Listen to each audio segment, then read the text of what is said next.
Alright, and welcome back for the back nine here at Southeast Park in Columbia, South Carolina.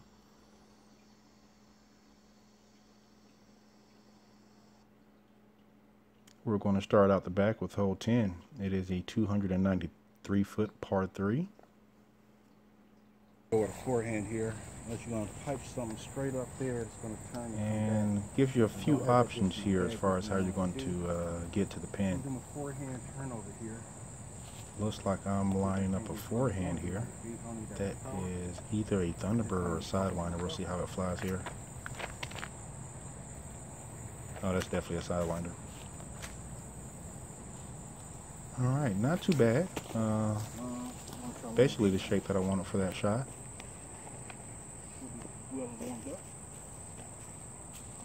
Finished a little early for me, but it was a little bit high. So I think this puts me in about circle 2. It's a little putt through these Guardians. Oh, and just behind the basket.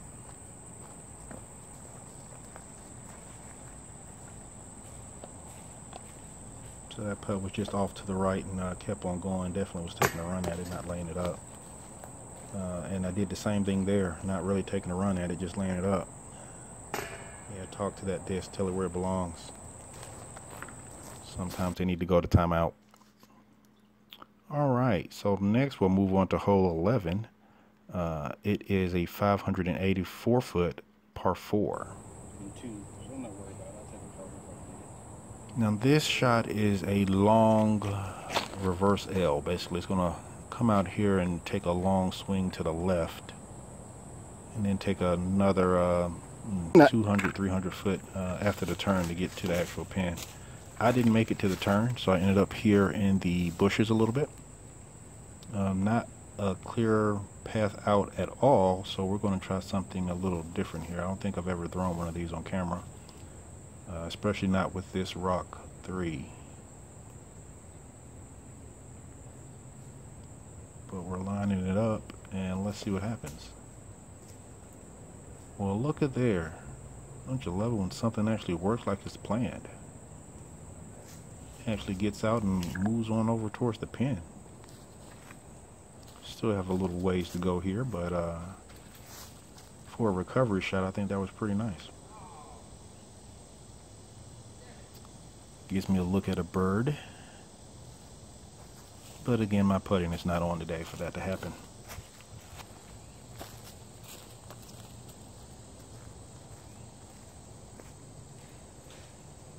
So we'll just walk up and tap in for the par. Still not too upset with that from where I ended off the tee. The next is hole 12. It is 241 feet and it is a par 3.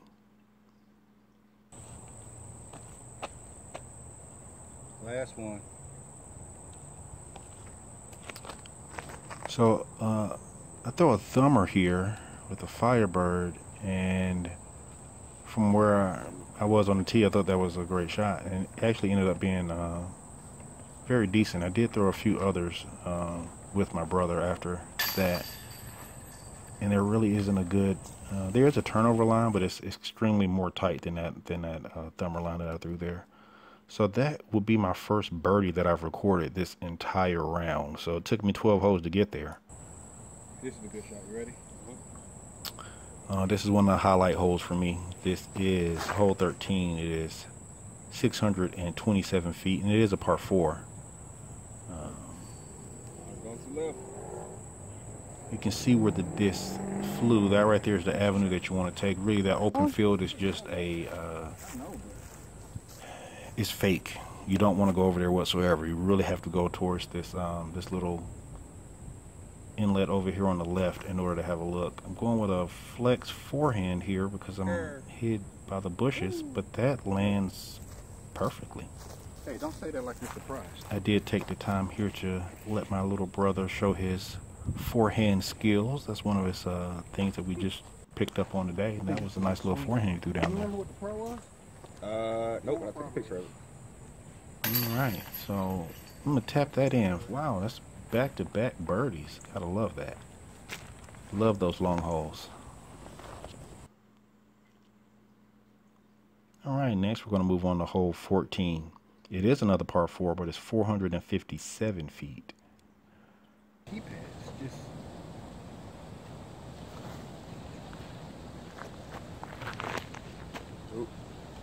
Ooh. And that was an early release, so I did not get down the fairway like intended.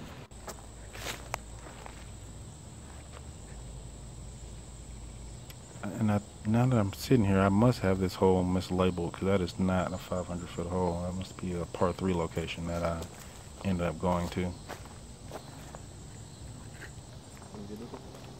Mm-hmm.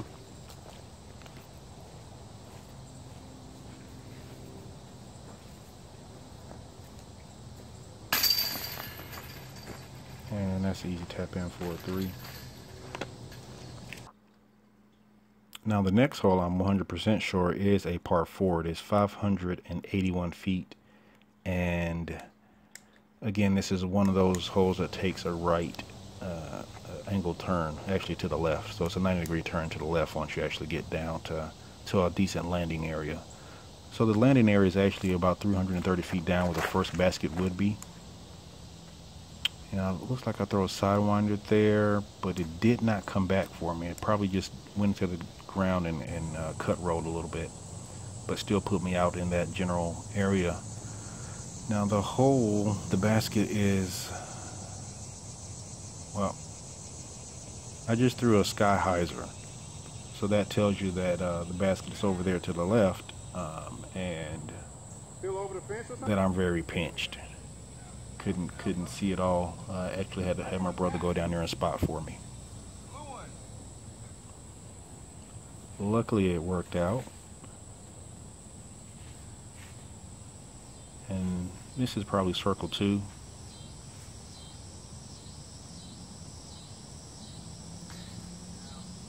Oh, and just hits the cage. Great line though, fell straight down. Not too upset with that. So just had two lucky throws on that Freaking hurt. hole to be able to come and finish with that. Because that cut roll was luck, and actually staying inbounds with that second throw was also a little bit of luck, pointing to where the next hole was.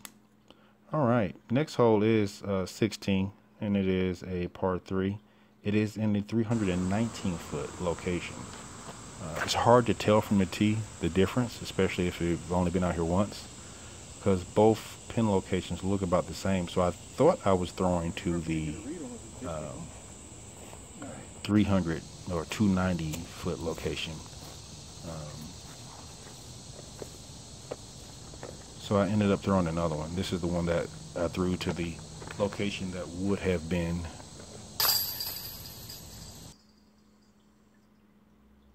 at the 319 foot. All right, now we got 2 long holes coming up here. This I do like. This is 17, and it's a whopping 744 feet. First you got to get out of here, and I barely do that, and then you get into this open field. Once you're in the open field, there's no I'm trying to point with on the screen that you can't see where the pin is located, but we'll see if this throw goes somewhere near it. All right, so that was a forehand with a Star Boss, what I call my long destroyer since I don't carry destroyers. And that's on the green, so that is not bad. Oh, nope, circle 2. Not quite circle 1.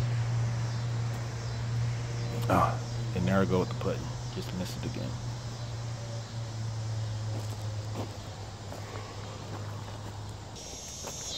All right. gotta go over there and take a picture. I don't know if you can hear that or not, but those critters are coming out because it's getting dark. Alright, it's able to put that away. Yeah. Save a par there. Alright, the next hole is also a par 4. Not quite as long, it's only 649 feet, but it's a nice finishing hole here. And there was a slight difference between when I was teeing off and when we finished this hole. I think that was my thresher that I threw. I played this course maybe 2 or 3 weeks before I actually did this video, so don't quite remember every single thing yet, but that was my thresher. There was a storm moving in as we were wrapping up here, and it was already getting dark. You can see some of the street lights on in the background. And it was, So we were putting a little bit of extra step on it here to get finished before the rain came down, because it was definitely coming. And we missed that. Alright. yeah, I guess. I smell it. So, took me 3 shots to get to the green here. And 1 more shot to put it away and end the round. And we did beat the rain there. Alright. So again, I don't know if that. thanks for May get watching my- Disc Golf be with getting my Conrad. parts This is confused. Southeast Park in Columbia, South Carolina. If you're out that way, you definitely got to play. And if any of the locals are out there, tell me how to play better next round.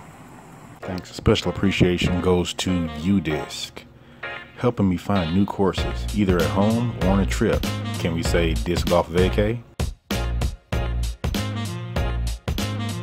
You'll need help navigating those courses, pre-planning a round, or finding the next hole. Stats that are good enough for the PDGA Pro Tour and for the average Joes like us.